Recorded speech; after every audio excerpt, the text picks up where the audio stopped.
साथियों, नमो बुद्धाय, जय भीम, जय संविधान।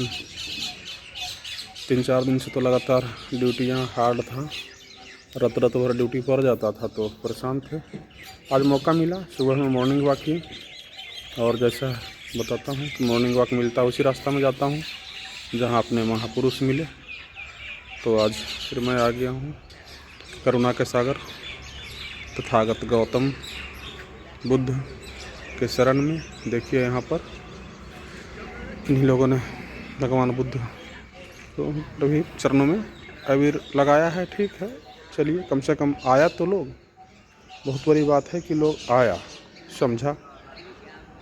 इतना तो ज़रूर समझा कि यह भी देवता है, जैसे और देवता पर रंग अबीर लगाता है तो वैसे उसने भी समझा कि यह देवता है। और लेकिन देवता की परिभाषा उन लोग जो लगाते हैं काल्पनिक चीज़ से लगाते हैं, लेकिन काल्पनिक नहीं है, देवता जो देता है। तो भगवान बुद्ध क्या दिए हैं? पूरा दुनिया को शांति का संदेश दिए हैं, तो यह देवता हुआ।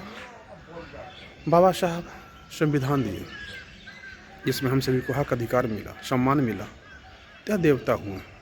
लेकिन जो आपको कुछ भी नहीं देता है वह देवता नहीं, वह लेवता होता है। इसका परिभाषा को आप अच्छा से समझेंगे। फिर लोग जो भगवान पर भी लोग बोलते हैं कि आप तो भगवान बुद्ध बोलते हैं, माने तथागत को आप भगवान बोलते हैं। तो जो भगवान शब्द है ना, तो आप सभी लोग को पता होना चाहिए, भारत की सबसे प्राचीन जो भाषा लिपि है ना, वो है पाली है। तो पाली में भगवा बोला गया है, भगवा। फिर जब संस्कृत आया ना तो उसमें न लगा दिया, बिंदु लगा दिया, तो भगवान हो गया। तो भगवा जो शब्द होता था ना, वह भगवान बुद्ध के लिए ही प्रयोग हुआ है। भगवान बुद्ध और वो जो महावीर स्वामी हैं उनके लिए, दो ही व्यक्तियों के लिए भगवा का प्रयोग किया गया है, क्योंकि उसने राग द्वेष ईर्ष्या मोह को भग्न कर दिए थे। बाकी और भी अगर कोई लोग दुनिया में जिसे आप मानते हैं भगवान, अगर उसने राग द्वेष ईर्ष्या मोह क्लेश को भग्न कर दिया है तो आप भगवान बोल सकते हैं। और अगर नहीं किए हैं तो आपको सोचना होगा कि आप सही में उनका अर्थ लगा रहे हैं या गलत लगा रहे हैं। तो मॉर्निंग वॉक करना है। मॉर्निंग वॉक करने से एक फ़ायदा होता है ना, मेरा तो एक और भी नशा लगा हुआ है, साइंस जर्नी चैनल देखने का। साइंस जर्नी जो चैनल है ना, साइंस जर्नी या रेशनल वर्ल्ड। तो मॉर्निंग वॉक करता हूँ और एक तरफ कान में लगा लीजिए और कहीं ऐसा सुरक्षित जगह में घूमिए, ग्राउंड हो गया या तो इधर गाड़ियाँ कम चलती है। एक स्ट्रीम ज़रूर सुन लें। स्ट्रीम तो उनका लंबा होता है, तो शॉर्ट करके भी सुन लें। यह भी क्रांतिकारी काम है। साइंस जर्नी चैनल को आप सुनेंगे ना, आपके अंदर में क्रांतिकारी परिवर्तन आएगा। जितना भी आपके मन में डाउट है ना, देवता देवी काल्पनिक चीज़ों का और इतिहास का, सब आपको दूर हो जाएगा। तो मेरा भी एक आदत हो गया है कि जब तक मॉर्निंग वॉक नहीं करेंगे तो साइंस जर्नी चैनल भी छूट जाता है, क्योंकि घर में रहते हैं तो पढ़ना लिखना होता है। लेकिन जब मॉर्निंग वॉक कर रहे हैं तो लिखना पढ़ना तो कर नहीं सकते हैं, तो कम से कम सुनने का काम कीजिए। कहने का मतलब है कि आप हर समय को आप सदुपयोग कर लें। तो चलिए, एक और बात मैं बतलाता हूँ। अभी जो होली का फेस्टिवल बीता, 3 तरह के लोग बहुजन समाज में भी पाए गए। एक वर्ग थे जो पूरा उन्मादी करके होली का फेस्टिवल मनाए। दूसरा अम्बेडकरवादी थे जो नहीं मनाए। और तीसरा बीच बिचवा में रह गया, वो डाउट में देखते रह गया। तो बीच बिचवा सबसे खतरनाक होता है।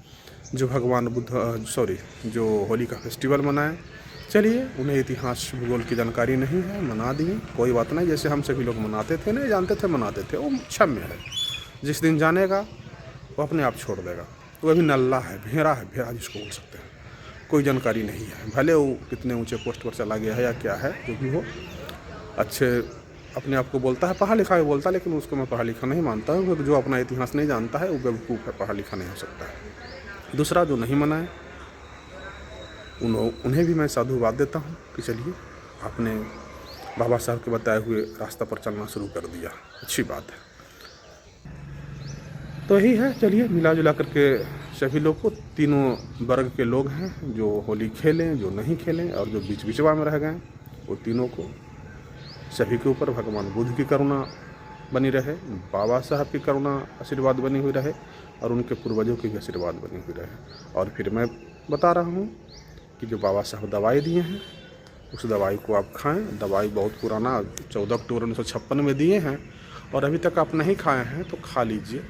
इसका भी तो एक्सपायरी डेट होता है ना। बीमारियां हावी है, हावी समझ रहे हैं किस किस तरह की बीमारियां हैं। कुछ लोग बाबा साहब पर, डॉक्टर पर ही उंगली उठा रहा है, बोलता है किसी और का नाम ले रहा है। एक गैंडा है आनंद स्वामी, वो तो बोल रहा है कि अम्बेडकरवाद ख़त्म करके ही मानेंगे। तो मैं तो उसको बोल दिया हूँ कि तेरा मनोवाद ख़त्म ही होगा, और हम लोगों ने भी संकल्प कर लेनी है। और मैं तो बोलता हूँ जितने भी अम्बेडकरवादी लोग हैं, बाबा साहब को मानने वाले लोग हैं, भगवान बुद्ध के मानने वाले हैं, सम्राट को मानने वाले, अशोक को मानने वाले हैं, सभी लोग को संकल्प ले लेना है कि हम लोग भी मनोवाद को समाप्त करके, मनोवाद समाप्त करना कुछ है नहीं, आप जातिवाद समाप्त कर दें, बस मनोवाद समाप्त हो गया। उनका जो काल्पनिक फेस्टिवल है उसको त्याग दें, मनोवाद समाप्त हो गया। इसमें कुछ भी नहीं करना है, कहीं डंडा लेकर के झंडा लेकर जाने की आवश्यकता नहीं है। इतना आसान काम बाबा साहब बताए हैं, और अपना जो मूल संस्कृति कल्चर है ना, इसको अपना लें, ख़त्म हो गया मनोवाद। आपको कोई इतना लड़ने झगड़ने की आवश्यकता नहीं है।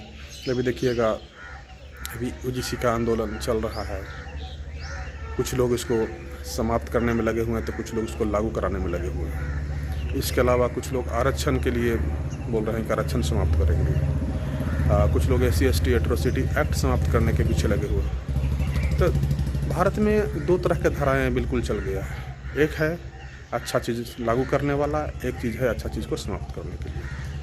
तो आप सोचे समझे विचार करें और पढ़े लिखें, पढ़ने लिखने में ज़रूर समय दें। और फिर मैं हमेशा बताता हूँ, पढ़ने लिखने के मतलब जो बाबा साहब भी बोले हैं, शिक्षित बनो। शिक्षित बनो के मतलब उच्च शिक्षा प्राप्त करें, अपने बच्चों को उच्च शिक्षा दिलवाएं और अपने इतिहास को जानें। इतिहास को जानने के लिए तो आपको पढ़ना ही पड़ेगा ना, तो बाबा साहब ही बात बोले थे। चलिए, अपने स्वास्थ्य पर भी ध्यान दें, मस्त रहें, तंदुरुस्त रहें। सभी को साधु साधु साधु।